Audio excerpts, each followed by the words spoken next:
10:33, we'll call this meeting in order. Bill, would you give us the land? Sure. Please?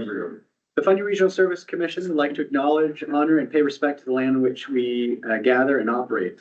The FRSC operates on the traditional unceded territory of the Wolastoqey, Mi'kmaq, and Passamaquoddy. This territory is covered by the treaties of peace and friendship, which the Wolastoqey, Mi'kmaq, and Passamaquoddy people first signed with the British Crown in 1726. The treaties did not deal with the surrender of the lands and resources, but recognized Mi'kmaq and Wolastoqey title and established the rules for what was to be an ongoing relationship between nations. The FRC is committed to creating a new standard by developing meaningful nation-to-nation partnership to strengthen and honor all its relations.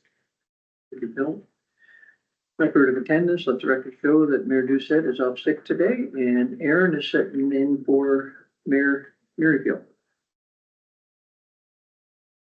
Have a approval of the agenda, please. Item to add. With one item to add. And that item is, we'll put that in under new business. Yep. Seconded. Thank you. On the question? Those in favor? Aye. Motion carried. You have approval of the minutes, please. So moved. Seconder? On the question? Those in favor? Those against? Motion carried. Disclosure conflict of interest. If there's any conflict through the meeting, please, I ask that you excuse yourself during that conversation. CEO verbal update. Phil? Thank you so much, Chair. Trying to escape the role, and you're back at it again. So thank you for doing this on behalf of Chair Doucette. Just quick updates here. Aquatic Center. At our last meeting, we had an important discussion about where that project is at. And over the last month, we have been scoping the project. So going through those different components of that project. And I've been very encouraged by the work that I've seen so far in that. And the objective is that in March, we'd come and you'd have a full presentation. The committee will receive a presentation first, and then it will be to the board. And that would really look at what would the cost differential look like without those components that are being considered scoped out, and those that need to be maintained as scoped in. And in addition, there has been an RFP that was out for the construction manager portion of this. As you recall, this is really going to allow for predictability in the funding and to place that liability on the construction manager versus on the funders. And that has closed. Submissions have been placed in, and I understand that this will be done over the coming month. And by the next meeting, we should have very close to having an announcement of who that successful construction manager will be.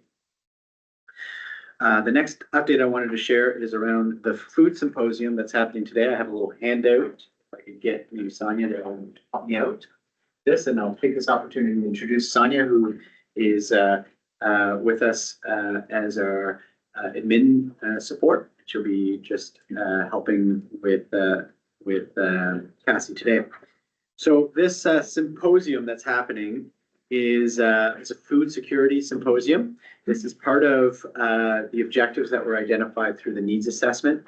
And one of the things that unites us as a region is that each one of your communities are involved in some portion, primarily at the nonprofit level, of course. Some of them are at churches and religious institutions. Some of them are individuals in improving food security outcomes for the residents. And this was identified in the needs assessment. And many of these said, we're struggling, we need help. And we believe that there is an economies of scale opportunity here. So we reached out, we thought this was a good idea. As of this morning, I understand we have 100 name tags to be handed out at the symposium today. So it's evident that we're hitting on something even before it starts, that people are saying it's time for us to come together and figure out how we can do this better, how we can respond to the obstacles we're facing. It is taking place at the Imperial, and it's there all day. You are welcome to attend if you can. Director McKenzie, as well as our alternate from Quispan Sis, who is also Mary Schreier, who's also a member of the Community Development Committee, are going to have a role to play in the actual meeting this afternoon after this meeting. So thank you for doing that, John. I appreciate that, and to Mary as well. So the closing remarks from Director McKenzie and Deputy Mayor Schreier at 3:45. And then from 4 to 5, there's a reception for attendees. So if you had an idea, and if you're in town and you wanted to take it in, those would be the times that would probably be best for you to come check it out. I'm also going to briefly just mention some things that are in the consent agenda so that you just have an idea, a little bit of background. One is that I have shared with you an updated organizational structure. It's been a while since I've shared that with you.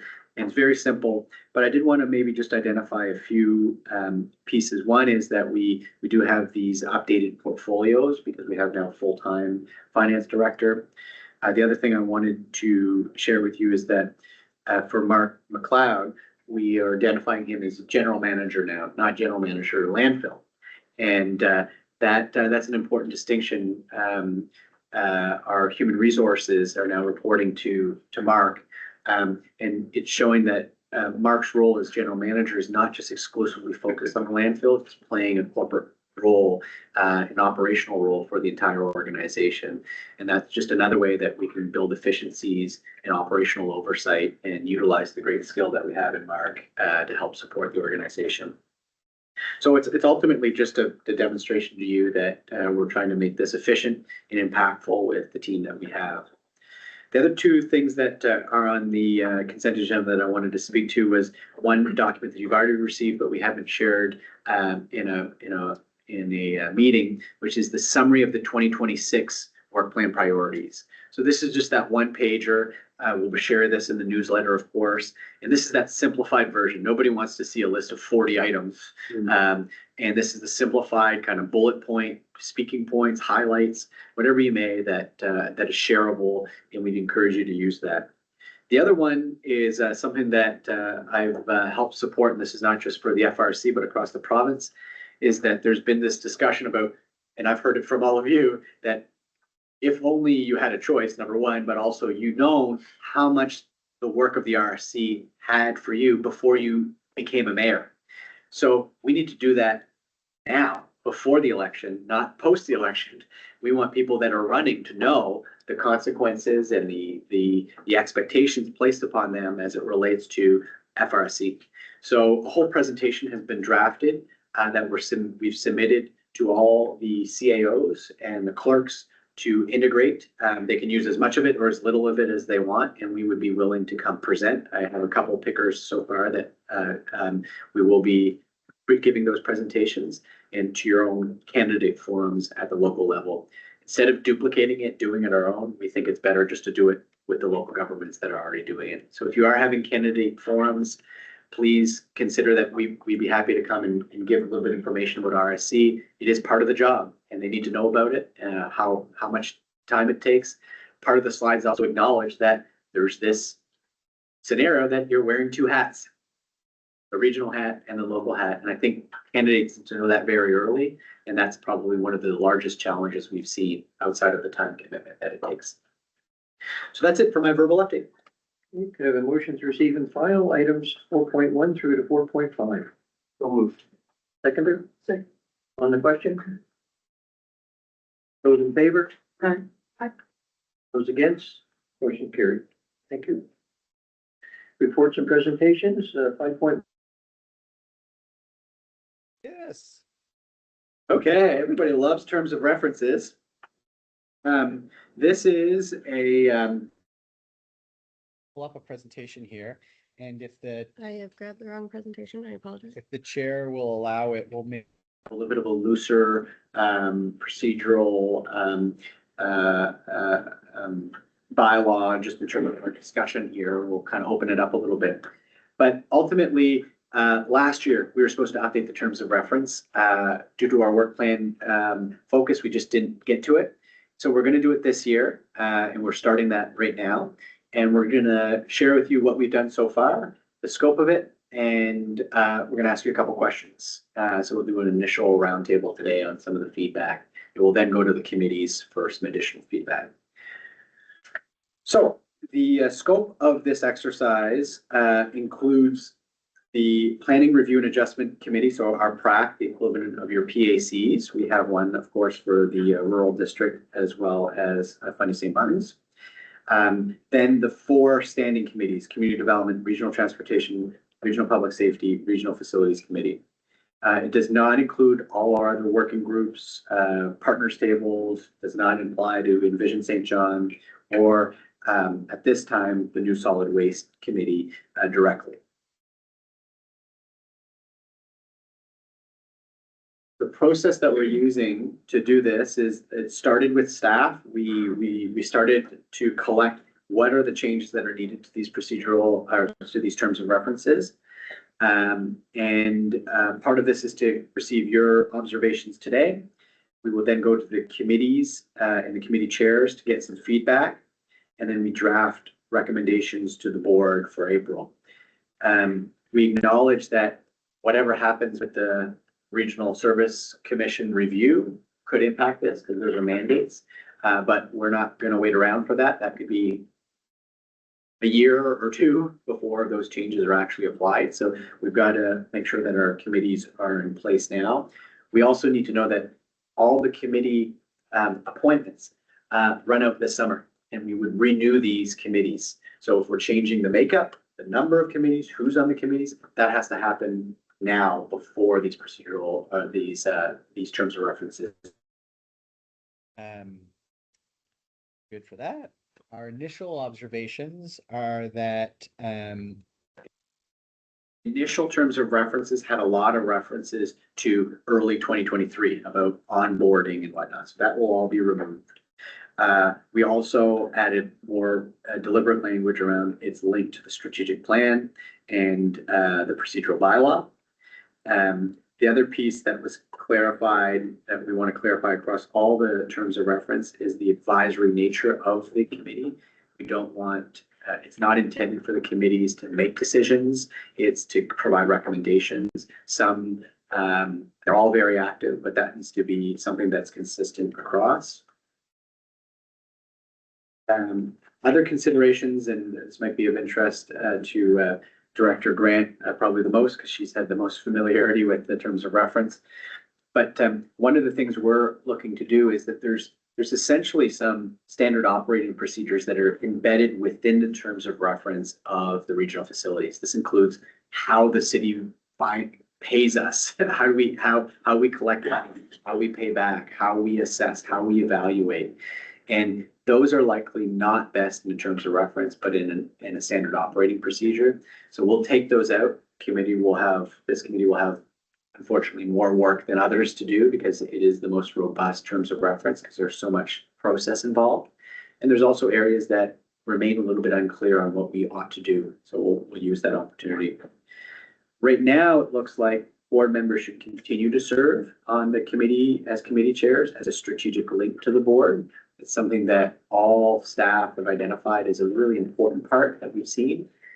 There's a flip side to it, which is that we also hear that many board members are overworked and that this is a lot of commitment. So there's a decision to be made there as it relates to a terms of reference. We'll be asking questions about it.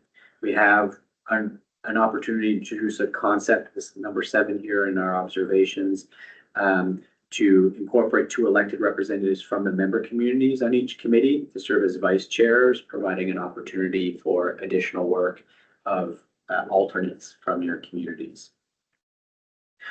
So, the questions. I think what we're looking for today, and we could maybe do 2 or 3 rounds of questions. I don't want to do more than that. Let's take a couple notes here. Sonia will take some notes while you bring it up. The first is, and I'd like to maybe tackle the second one. You'll see where we're heading here. But what do you think is working really well and what's not working as it relates to the committees? When you think of the committees, what needs to change the most and what do you really like? And then we'll start there and then we'll have another round there.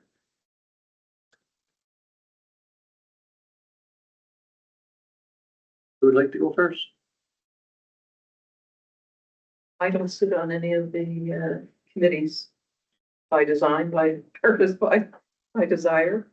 So I really, other than the fact that the reps that I have from Quispamsis, Mike Bigger on transportation and Deputy Mayor Scrier on community development, I'm very pleased with what they are doing and but as far as speaking to how that is handled, I leave it to Nancy or John. Yeah. Oh, go ahead, John. I can just speak to the Regional Facilities Committee because I chaired that in its first, 2 years? And so now we're into the third. And I think that committee has been extremely useful because for the first time, really, it has depoliticized to the extent possible process of funding for the regional facilities. So we have now our technical support, let's say, in our CAOs on the committee. So I think that's been very good. But I do think time commitments are still an issue for elected people. Board members, I see we're still going to have them chairing committees. They chair other committees in their own municipalities. So it is a significant time thing. And I really like the idea of other elected officials acting as vice chairs because I think that will really help with the time commitment. I think the Regional Facilities Committee has been one of the best things to come out of the regionalization process, just because we now have a handle on that, a technical handle that we didn't have before. So that has been a real success in my view. Yeah, I guess, as far as the Community Development Committee goes, like, and I've said this before, and I'm very proud of this group because they are very outstanding individuals in the community that have a lot of passion and commitment to the community. The assessments that was done by that committee, I think is invaluable. I mean, really, if you don't know where you're at, you don't know where to go. So, I'm very proud of what they've done. And, you know, in terms of accomplishments, that's the biggest one right there. Getting the region on track to know what we need, where we need it, and let the government know that, you know, what the role is. So I guess in terms of what could be improved, I think that, you know, if we had, and I don't know how you do it, but if we had provincial involvement in these committees, you know, like if we had somebody from social development attend the meeting and hear firsthand what's being done, the results of the, you know, somebody to advocate at the provincial level, I think in that particular committee at least would be an, you know, an enhancement for it. I do like the idea as well as having, you know,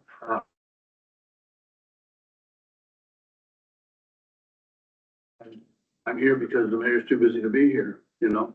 I can't imagine, you know, having to chair those committees all the time. And like without Mary Schreier, it'd be lost, you know, when she's joining me today. For real. So, I mean, I think it's absolutely incredible, or I think it's absolutely essential that we have, you know, two people doing it so that you can share the workload.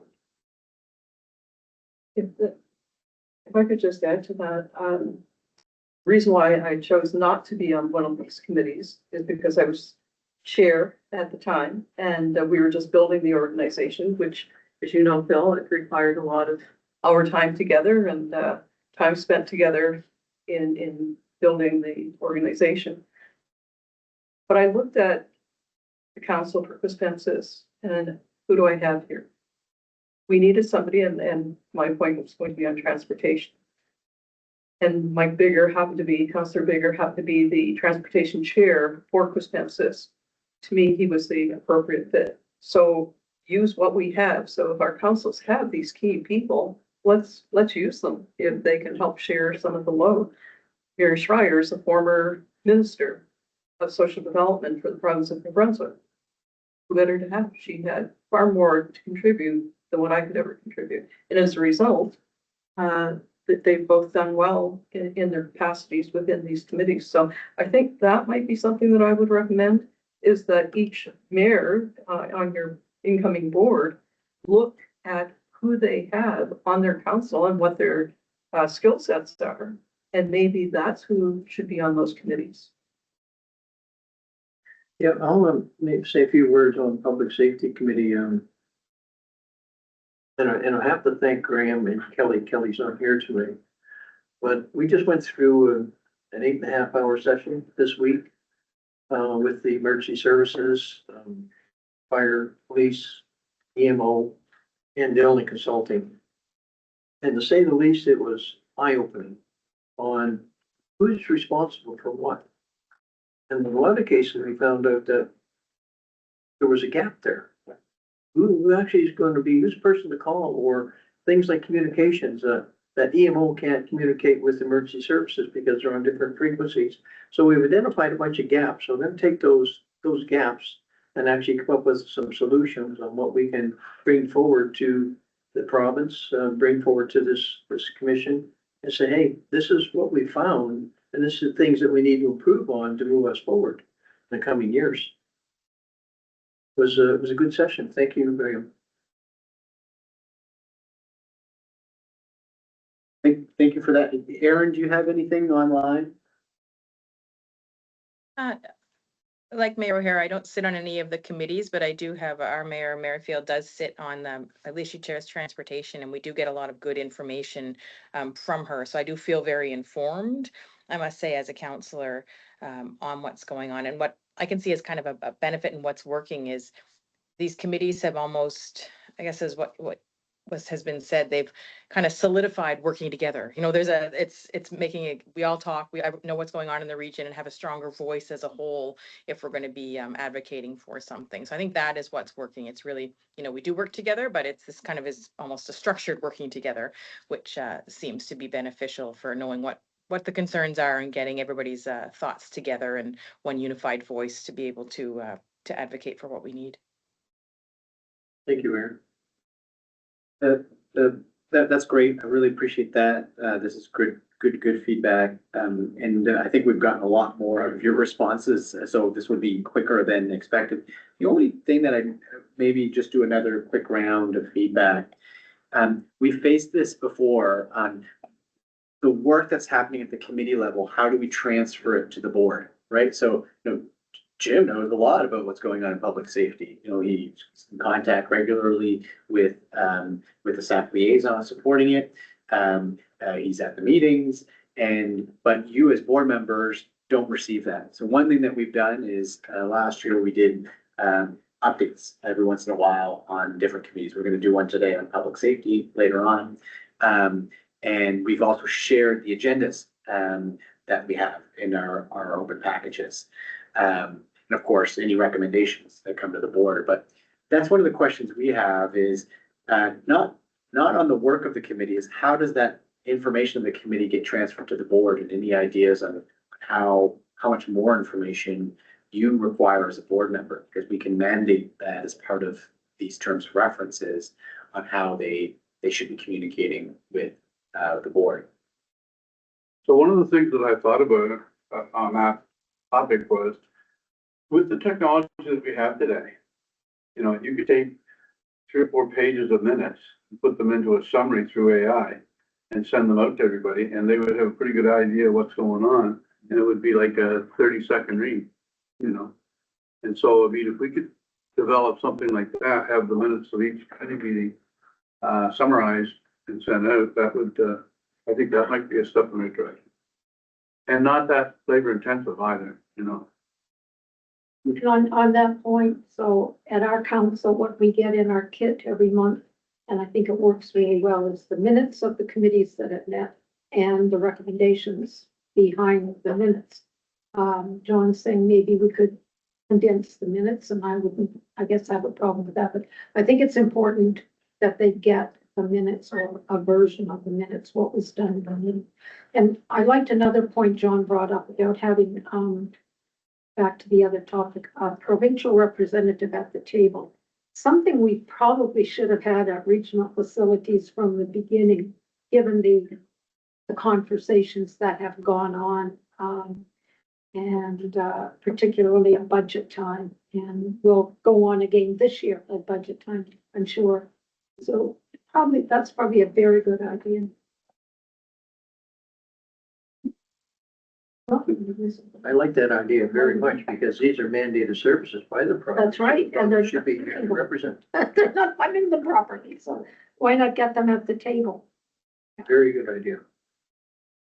Libby, You you're go thinking, next, Jim, I'm still thinking. you're percolating there. You go. Aaron? Nothing to add here.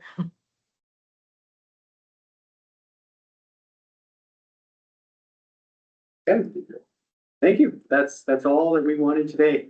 You'll see the committee chairs will, now that we've gotten most of them, thinking about this, now it will be time to dive in a little bit deeper. And then we'll come back with some recommendations on what we'll do, with it, and then we'll set it up. Maybe just information sharing too. The committees are still gonna be in place while the election happens. We don't intend them to be working too much while it's away, but they're still gonna be in place until midsummer. So there'll be a transition period there once we make the new appointments, and we'd be replacing members who are not returning. We'd have to find new replacements, so there'll be a quick turnaround time of that. A whole package on the transition from the orientation of the incoming board will be shared with the board at the next meeting. So you'll have a little bit of better understanding of what that sequence looks like. What's these, we have to do committee appointments. You have to identify your alternates right away. All that will be shared with you at the next meeting. Motion to receive and file? Moved. On the question? On the question, Bill, is it going to be limited to one replacement name? And I only ask that because if both of those people happen to be unavailable, what happens in that case? So for the committee, you mean that Yeah. two committee members can't meet who are the board members? They could send their alternates. Or for this board. Yeah. Because right now we only have one designated. Yeah. replacement. Great point. We'll chat about this a little bit more, but I believe, if I'm not mistaken, the legislation says you can appoint up to 3 Okay. alternates. So we'll have that all packaged up, and it'll have to be done really early because you appoint your primary right away, because then we'd have the board makeup once that's accomplished. And then we can start talking about, okay, say Jim gets reoffers, gets reelected. I say, what committees do you want to get participate in? But if I don't know if it's Jim yet, I can't ask somebody from Putty St. Martin's, what committees do you want to be part of, right? So there'll be this whole solicitation that has to go out on the committee level. And then there's the renewal of the executive too, right? That's Okay, it. I just thought they're limited to just, Anything further on the question? There being none, those in favor? Those against? Motion carried. Item 5.2, procedure 5 on amendment. Bill? Yeah, this is an item that we're providing as consideration for the board. Board members do receive monthly stipends for compensation. It is certainly not minimum wage, I would share, but it is something that provides. I understand that ours is a good one in comparison to the others across the Regional Service Commission network. Ours is a $400 regardless of attendance at meetings. And that's been in place for a long time. It's $400 upon regardless of attendance.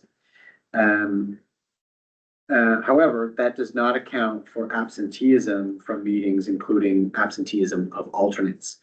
Remuneration for board members is intended for communities that are fulfilling their director responsibilities, which ultimately includes the participation in-person or virtual meetings, or the submission of their alternates to that. We believe there's a better way of framing this particular procedural bylaw item using more accurate number feedback. what we did, and Cassie did this research, and maybe I'll pass it to her on what she identified through her research on the best way to frame this, this new alternative language for this section of the procedural bylaw. I took a look at other RSCs that have their bylaws posted, and it doesn't seem that anyone really has anything similar in regards to absenteeism. And so I took a look at both the Local Governance Act and the Services Commission Act. And there was, again, nothing really that said anything about absenteeism and payments. Also, there was very limited language surrounding like vacancies at the RSC level. So kind of in combination with that, we kind of chose to ask your communities. So I did reach out to a few clerks. And there is very limited language again at the municipal level about absenteeism.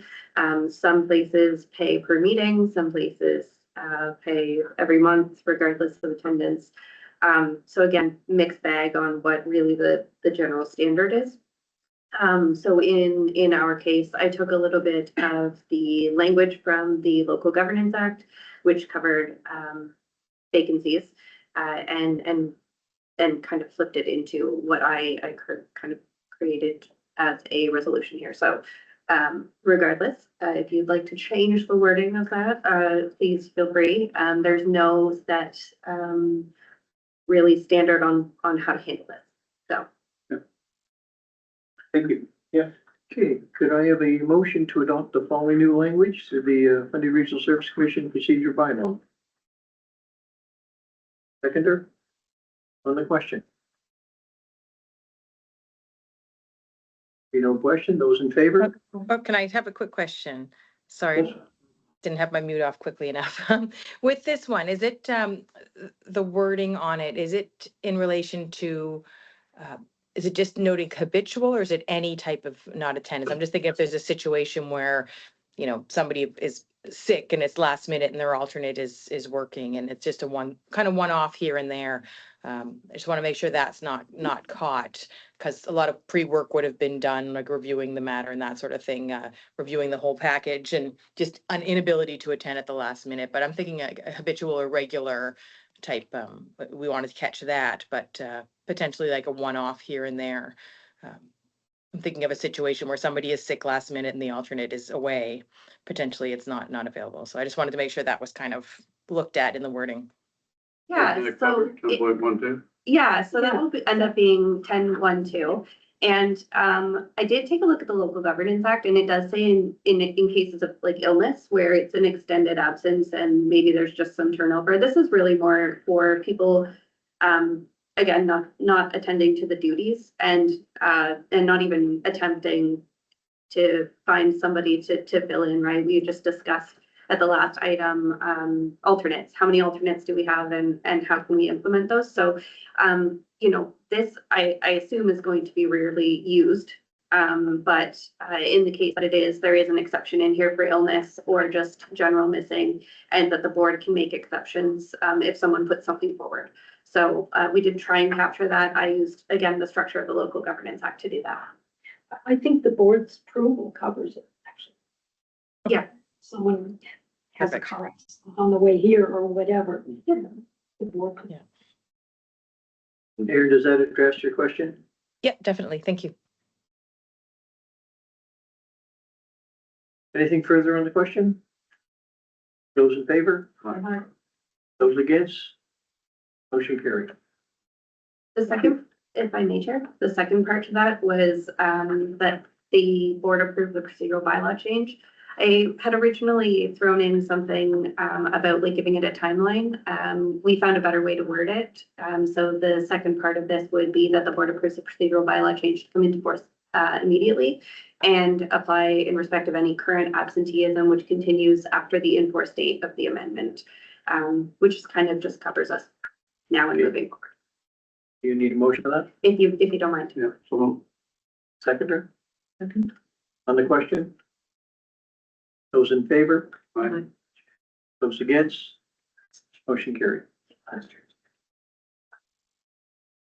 Item 5.3, 2026, Fundy Regional Service Commission Board of Directors, priority focus. Bill. every year we have these focus areas, and I like them a lot. And if you know how much I like them a lot, every presentation has them. And what it is we've got a lot of structure in this organization, right? We've got our regional strategy, we have our work plan, we have our budget, but we also every single year we go to the board and say, what's the navigation we need to know about this year? What is it that you need to remind us of as we pursue and execute on this? And are they super tangible? Maybe, maybe not, but we remind ourselves of them. And that's both for you as board members, so you can feel empowered to say, we brought this up. Why isn't this happening? And it also empowers the staff to say, we got a little bit more narrow direction here. And every year it's a little different. If you recall, the first one, it was like, let's just hang on. You know, like that was basically the message. Can we all just hang on for this year? And we've grown, we've evolved from that. And they're fun to put together because they're really premised off of the conversation we usually have at our strategic planning day together. And then we submit it and then we adopt it. This was last year's, and I have brought them up on the slide here. This was not part of the package, but you know, we talked about two-way agenda building between the FRC and local communities, that they should be happening at both the regional discussion at the local level and then local discussion at the regional level. Bringing regional-based value to highlight the impact. This is when we started talking about, let's start pursuing some efficiency, new revenue sources and cost savings. This is also the acknowledgement that this was the last full year last year, with the last full year of this administration. And there was discussion about legacy in building that foundation. So anyway, that's what came up last year. And then this year, what you'll notice is way more simplified, narrow, and highest priority items. So I have not generated an inventory of ideas that was generated from the conversation from the board and what this organization, I believe, needs to pivot this year. And this is tactical because this will be shared with the incoming board as well. And I think just clear messaging, sharp, is needed instead of just, again, a laundry list of things that are important. So I'll share them with you right now. They're in the report. But one is to continue building upon the culture of regional collaboration in the Fundy region. And that's something that I've heard from all of you, that we're proud of what's been built. It's important that we collaborate, and the leaders of the organization, the administrators, need to continue seeing the light of pursuing this regional based work. I'm not saying what, I'm just saying that it is important that we pursue it. And that the vision of fostering these relationships between communities, not just with the FRC, but forging this relationship. The next one is speaking as one improves outcomes for the Fundy region. This may have been stolen or borrowed from some comments that Jack Keir shared with us when we met with him. But I think that resonated well from the group. And this comes into, on the things we really want, let's be united on it. Let's maximize our ability to do that. And I went a little further and I said, there's 3 items that we really need to be sharp on this year. One is regional facilities and the change to regional facilities. The next one is the enhancement project for the Canada Games Aquatic Center, and then the multi-year regional transit program funding are there. So this is really around our advocacy and our relationship with third parties and the influence that we can have as a team. The last one is FRC must always be prepared to adapt to the needs originating from its members. And what this is about is that we're acknowledging that there's just ongoing pivoting. We're still learning these new mandates and we're adapting to them. And we need to remind ourselves that that's okay. We need to still obviously achieve outcomes, but we also need to change course when course is needed. So it acknowledges that there's some adaptation needed for 2026 in our planning for 2027 to narrow our service focus and maximize the tangibility of those areas that are of the highest need for the FRC board. It also indicates that we will pivot according to the board that comes in, because that's the big if, right? We have a vision of what we have now, that could change. A new board could bring a new vision and say, ah, we didn't really like that, even with the advice of this board.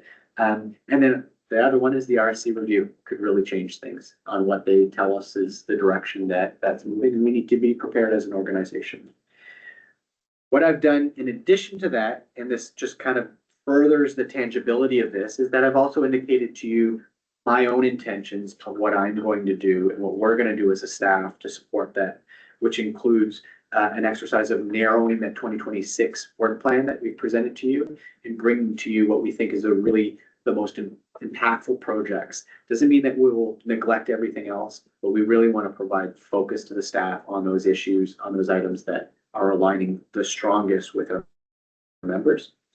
The whole 2027 budget and work plan development will be enhanced this year. We'll have earlier access to budget documents and budget considerations as well as the work plan. And the biggest thing that will change in that is that we want the board to weight the importance of each mandate, not just a laundry list of everything we want to do in each mandate, but what mandates are speaking to you the most. And that places consideration in how we populate and how we spend our money if we know that everybody's very keen on transportation. Well, that's really important to know. And we should guide our work planning and our budget accordingly. Lastly, there's just two other things that come out of this. One is that from the feedback I've received from you, and I think this was fantastic, real deliberate effort to transfer that knowledge from this board to the next.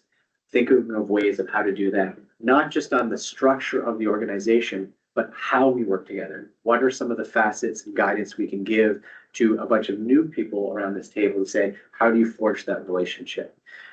Secondly is, or lastly, I should say, is around our advocacy. What we obviously have a big portfolio of advocacy matters. And what I'm committing to you is that we're going to come more regularly to the board and discuss the prioritization of those advocacy items, making sure that they're still relevant and applicable to the needs of our members. So the recommendation is really to adopt the outlined 2026 Board of Directors priority focus and basically mandate me to remind you of them and remind me of them on a regular basis so that we stay on track this year. Could I have a motion to adopt the outline of the 2026 Fundy Regional Service Commission Board of Directors priority focus as outlined in your report? John and Nancy, on the question? On the question, Jill, one of the things that I've brought up before, and maybe there's a reason why this cannot be done, but when I think of regional service, then I'm thinking, what is it that communities require in order to function? So one of the things I see is procurement. And when we're looking at, let's say, the price of asphalt, and let's say St. Martin's gets it for $1.88 a ton or whatever, and we get it for $1.36. So is there an economies of scale that the RSC can figure out how, as 7 communities, we can benefit from that sort of thing? Or maybe St. John has street sweepers that are road sweepers, not sidewalks, but road sweepers that we have to contract out. Is there something there that we could benefit from as a region? I don't know. And perhaps there was a reason why we never executed on any of that. Yeah. But I think there are other things. And that was the mandates that we've been given as far as, economic development and tourism and transportation and community development and planning and all, like the 7 areas that we've been given. They are part of our communities. However, there are functional operational parts that we are aware of that we're not really dealing with as an FRS or as an RSC, but maybe that's out of the scope. I don't know. Yeah. I love this question because first, it is part of our work plan this year. We do want to pursue this intentionally. We have a history of doing this. Like we just had a study, I think it was last year, Mark, is on hauling. It was on the collection of solid waste.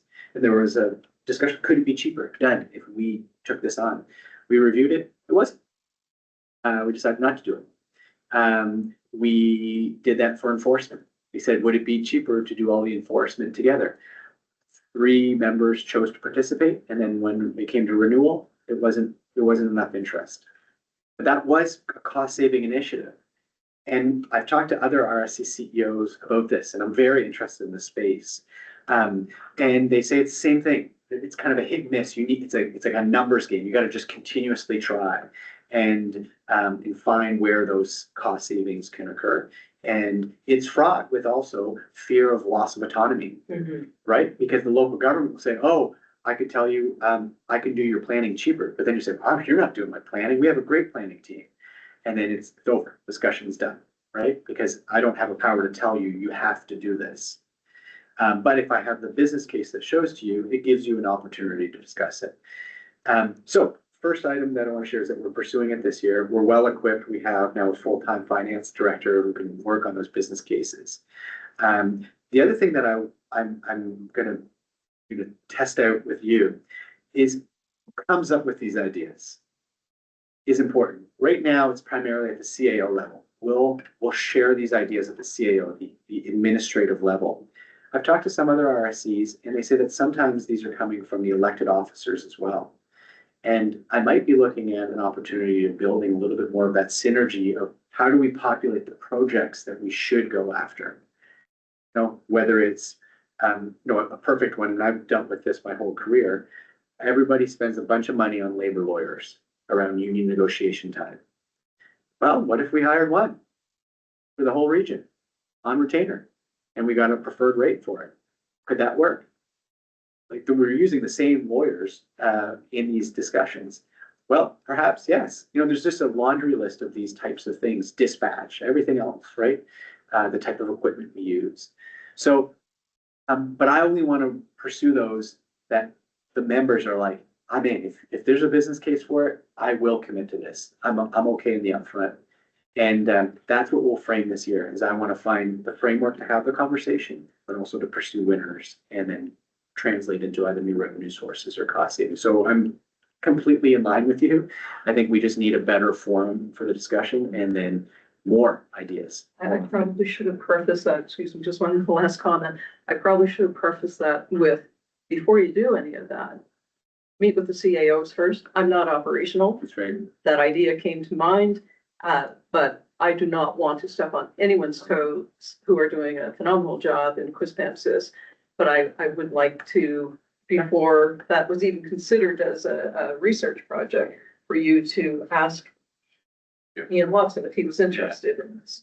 We wouldn't get really far, right? Because eventually they'd say, what are you doing? You're researching what? And then you're done. You're done. Get ready for the grant. So we're talking about services actually, but I think what we've been trying to say all along is what about products? Okay, procurement of products, gasoline, kerosene or diesel, salt, asphalt, whatever. Economies of scale in products. I think that's what we've been trying to say for a while. So is there anything that can be done along those lines?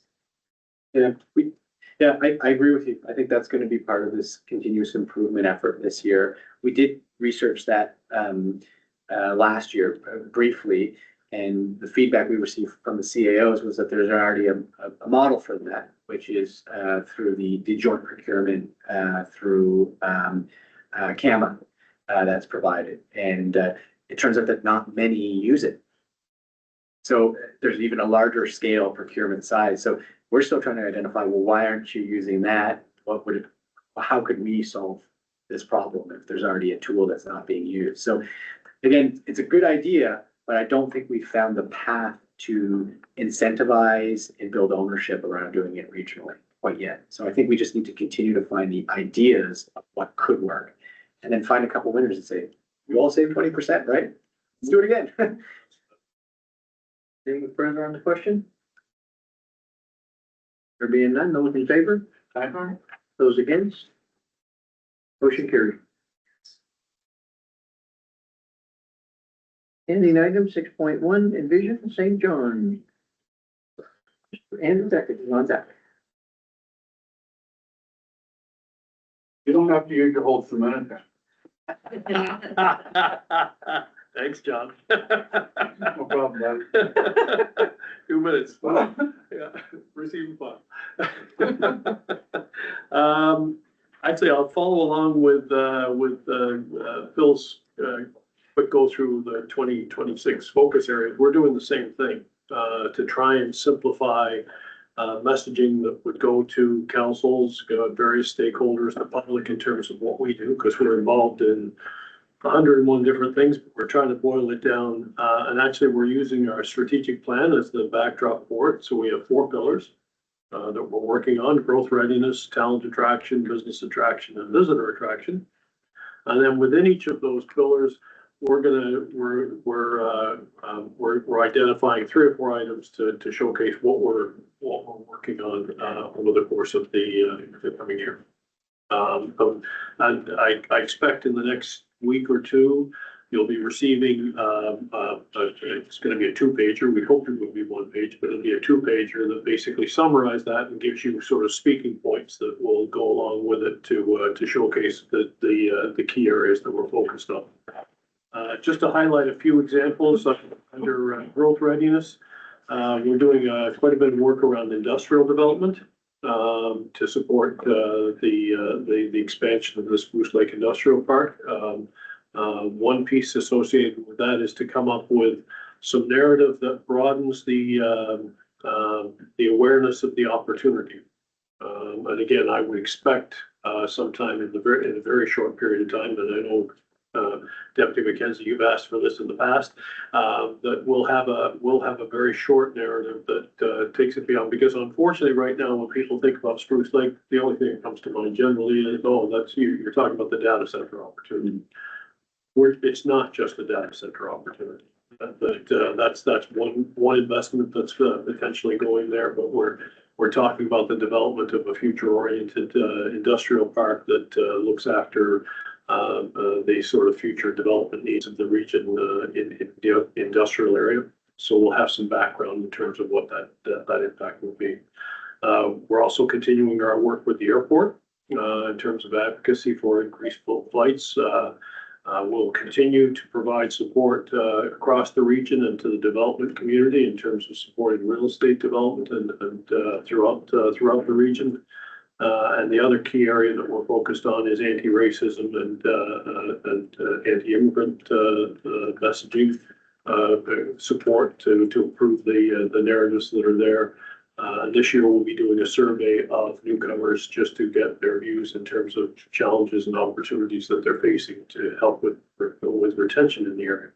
So that's just a few examples under growth readiness. And like I said, we're doing the same thing under talent attraction to show some of the things that we're working on, business attraction and visitor attraction. So that you have something that you can have at hand on an ongoing basis, that if people are asking particular questions around the work that we do, you'll have some things that you can easily refer to and respond to. And then what I'd suggest is then on a quarterly basis, we'd come back to the Regional Service Commission with some specifics in terms of what we've done in terms of those areas, so that you see progress throughout the year in terms of the different things that we're working on. I'd say a couple of other things that I would highlight at this point in time for updates. I sent around to everybody the announcement that was just made on the appointment of the CEO for Canada Games. Tracy Clinch was just appointed. A very, very strong candidate for the role. I think we're very fortunate to have somebody of that caliber interested in the position. Bilingual, female, good business leader, extremely involved in the community, and also has sports involvement as well.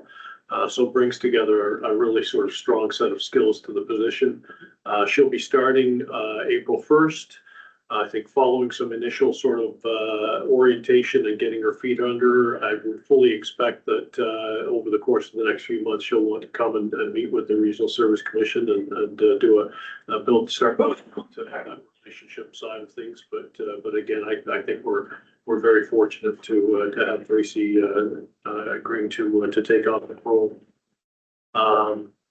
With that, my 2 minutes is probably up. I can speak to any number of other items, but I'll keep it at that for now. Any questions from the board?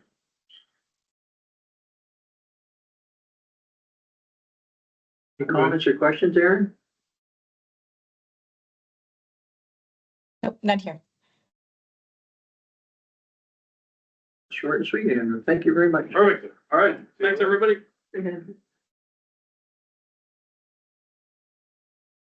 6.2, community updates, agendas. Receive and file the agendas. Motion to receive and file. Seconder, Thanks. on the question? Those in favor? Aye. Those Aye. against? Motion carried.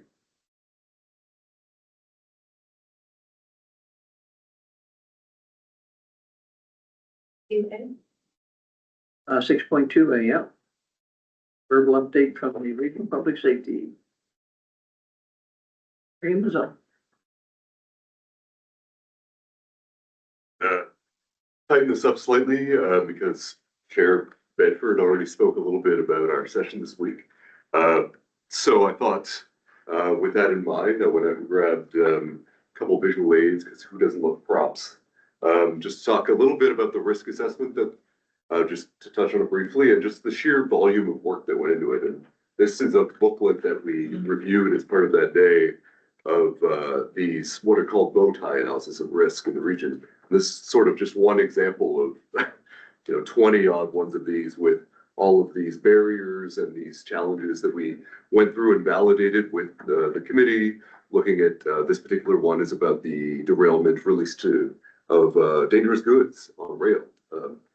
And just all of the different players, where the mechanisms are, how we can deal with it, what the inputs and the outputs, and how we can manage and mitigate those risks. And certainly a great, really important piece of work that represents sort of a first of its kind for our region to look at risk across boundaries, across agencies, across departments. And that validation work is moving towards a report that will be refined over the next probably couple of months before it's completely done and comes back to board. But there'll be another committee session, and there'll be a number of map outputs as well. But really interesting, and this is part of this update because we in the Public Safety Committee not only have a fire working group and a police working group, but also that joint rail working group as well. And I'll sort of point out as well, my second sort of prop here, the risk rankings that we have, which have sort of high risk and medium risk and low risk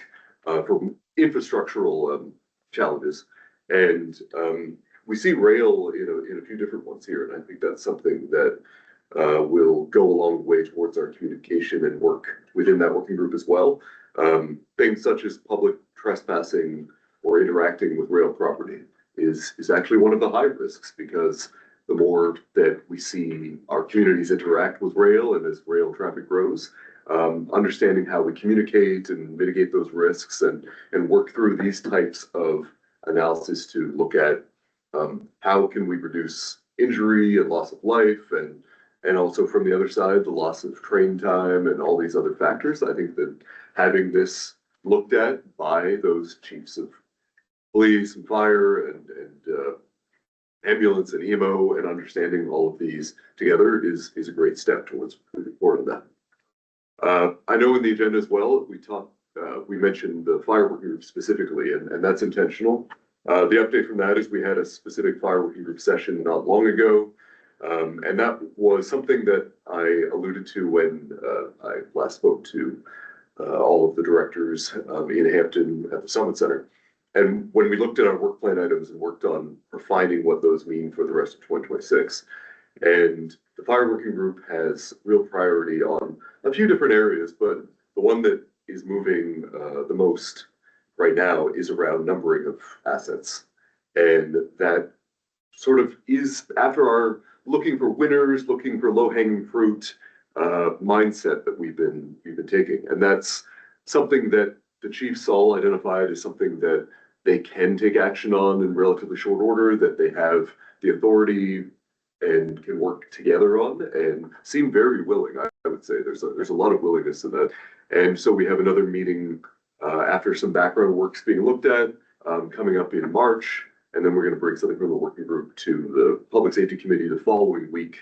And then we'll report to the board as well. And that I've talked about this a little bit before, but it's about talking or standardizing the numbers for not just vehicles, but all apparatus. And, it could be a series where maybe everything in Wellsford is 501, 502, 503, and in Grand Bay Westfield, they're 301, 302, 303. And this is something that really helps response coordination, especially on scene when an emergency operations center stood up, that they can refer to apparatus across the region using a common system. And this is something that when I learned about this coming in from the outside, seems a bit like a no-brainer. Obviously, you want to cover all your bases and make sure that we're not overlooking a reason why we would have these separated. But it's really going to help us, according to the chiefs, moving forward on this. And that willingness coming out of this cooperation, I think, extends to some of our other work plan items. The other one that I've mentioned that we've discussed a lot is around training, which is in our work plan to look at not only building perhaps some joint training exercises across multiple departments, but perhaps looking at what's the business case for training facilities. If there's training facilities present in one community and another, is there a way that we can share our costs in there so that each community isn't having to duplicate their training facilities, but also on top of that, at present, there's no certification training site for fire outside of Miramichi, so nothing in Southern New Brunswick whatsoever. So maybe there's a business case where we can either grow an existing facility or share those costs regionally and then sell that training to other municipalities, to other regions, so that they don't all go to Miramichi for their certification. Someone from Southwest can come here and do their training here in the Fundy region. So a lot of positive discussion around all that. I think that when I described this to CEO Roulette after the meeting, I think the timing is right for a lot of this. They've begun to talk as a committee and then specifically fire working group about these opportunities. They're in many ways, their pants are on fire about getting on there, and pun intended there. And I think that us moving on some of these items, like the apparatus numbering, like looking at the reviews of how we deal with automatic aid versus mutual aid and training and standardization of response, all under the purview of a new risk assessment that'll put it all in perspective. The timing is right for a lot of this and the willingness is there. And so we're excited to bring further updates at future meetings to the board and also welcome any feedback along the way, because a lot of these drive things that could be present really soon. We never know when disaster is going to strike. We had our risk assessment meeting the day of a winter storm, which is one of the risk areas, and freshet floods are something that are being reviewed as well. And we might be in that position here in late March into April and May. So there's a lot of things on the horizon that we want to be prepared for, and we want to be prepared together. So that's the update from public safety and the fire working group. There was very good information there. And one of the things that kind of stuck in my mind, we were talking about railway, is that whenever you have a rail disaster, people think of a lot of fatalities, and so be it, yes. But in Canada, every year, 47 people on the average have a fatality crossing the railroad tracks. 47 people a year across Canada are killed crossing the railroad tracks. That's a huge number. And that should be something that, it should be common sense, but it should be something that we could actually educate people on to say, look at, here's a hazard, and this crossing the track is actually a higher hazard than having a rail derailment. Mm-hmm. Yeah, and that was something, I think the perspective from our consultants, and they have a lot of expertise in rail actually that are on the table, was that obviously it's tragic and a lot of regulations and things were updated after Lac Mégantic in Quebec. but just as many people die every year from those interactions as happened in that disaster. And that's an interesting perspective on that. And also one of the reasons that our rail working group, if you look at our work plan, has a rail education component to our work plan in 2026. So working with the operators and local government to put out some more materials, maybe some awareness campaign. We haven't formulated what it'll look like exactly, but working with them to amplify those messages, maybe do some outreach events to talk about what those risks are, because we all have rail in communities in many ways. They pass through driveways, private streets, public streets, and alongside areas where people, walk their dogs or play sports with their kids. And keeping that in mind as rail traffic continues to evolve and grow is going to be really important. It was a good session. It was a long day, but it was a good session. And thank you for that. It was. We were very grateful for our committee attending, some virtually, some in person, because it was a long day, but it's the kind of thing that going through these items and validating them with that expertise is invaluable. You can't get that, and you make assumptions if you don't talk to the people who respond to those calls every day.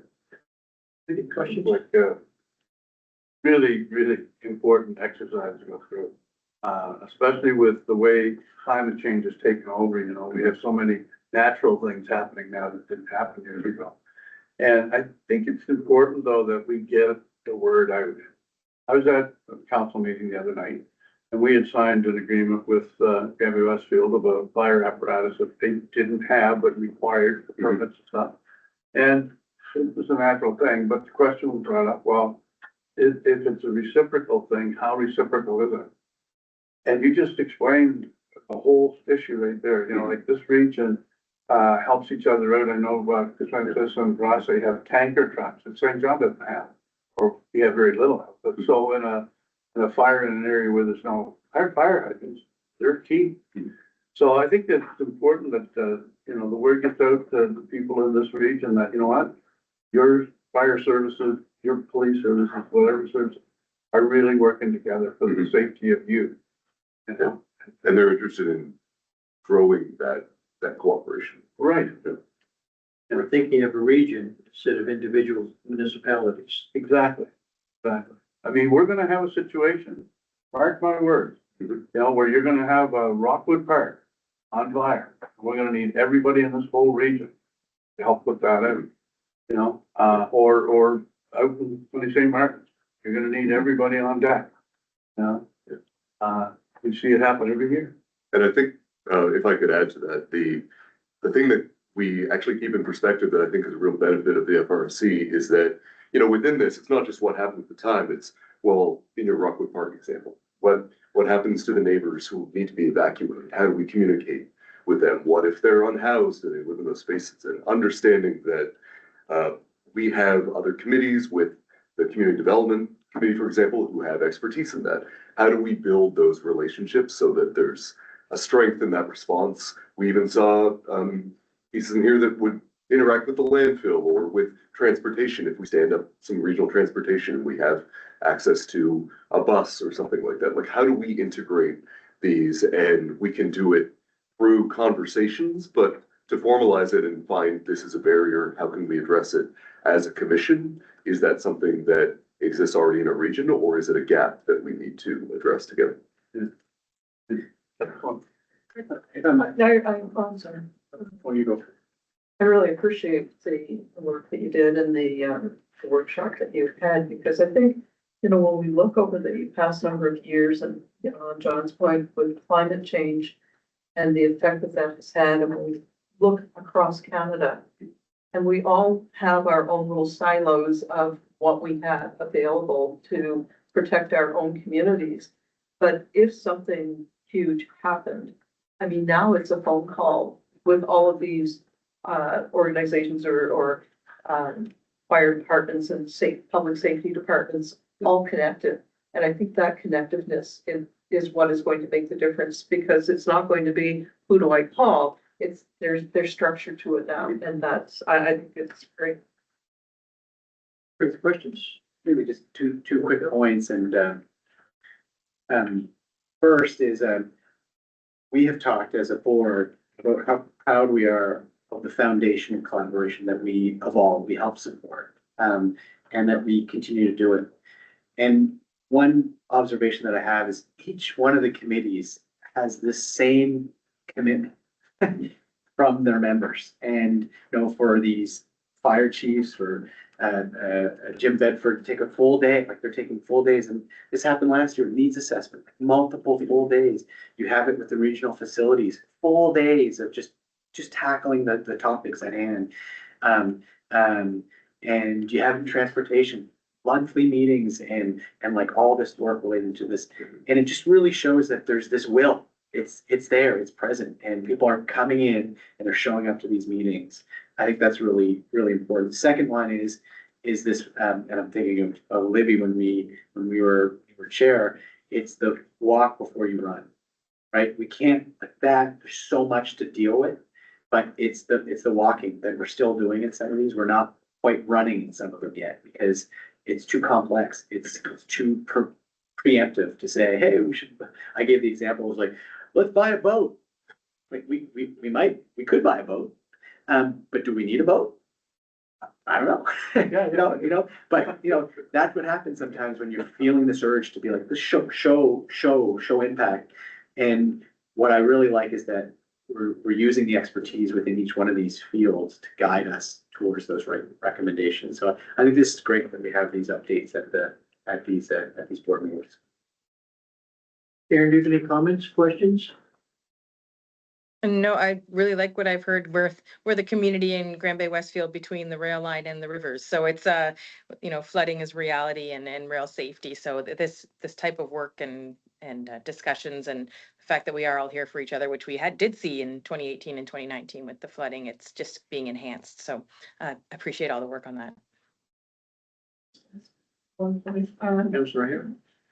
Mayor Grant and I, living on the Kennecasis River, in our communities bordering on the Kennecasis River, we've experienced vehicles, ATVs, skidoos going through the ice. And I'm just wondering if that's something that over the next couple of months or weeks or whatever it might be, if you could just kind of get that message out through the RSC to be extremely careful in the coming weeks and months, because we've had one go through yesterday. Okay. And there've now been warnings about the ice highway, which has been plowed, and the occasional person is still using the ice highway yesterday. That's so scary. I see up in Hampton, the snowmobiles going right up the river.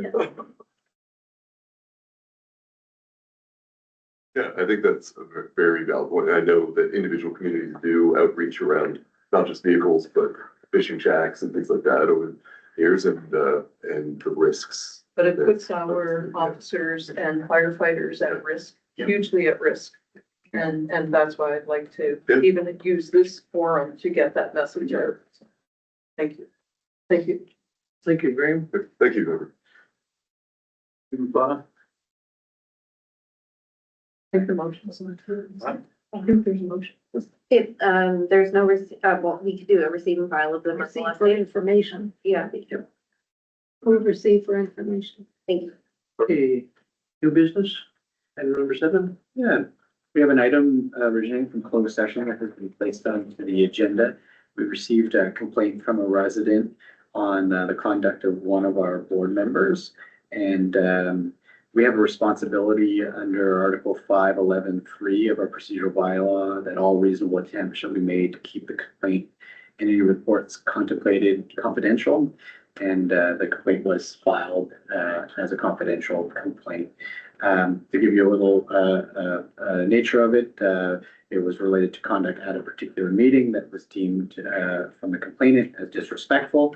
And to preserve the confidentiality, it was discussed in closed. And we do have a resolution originating from closed session for the consideration of the board in open session. And I'll read that out to you now. In accordance with the procedural bylaw, the board resolve to dismiss the complaint under section 511(5)(7) of the procedural bylaw, and that the vice chair and past chair draft a letter capturing the feedback received during the session on this matter. Heard the motion. Those in favor, or could I have a seconder? I move right as I'll move it. Seconder, Second. on the question? Those in favor? Aye. Those against? Motion carried. Correspondence, item number 8. I have none attached, so. Heather. I have a motion to adjourn. Being adjourned at 11:48. Thank you.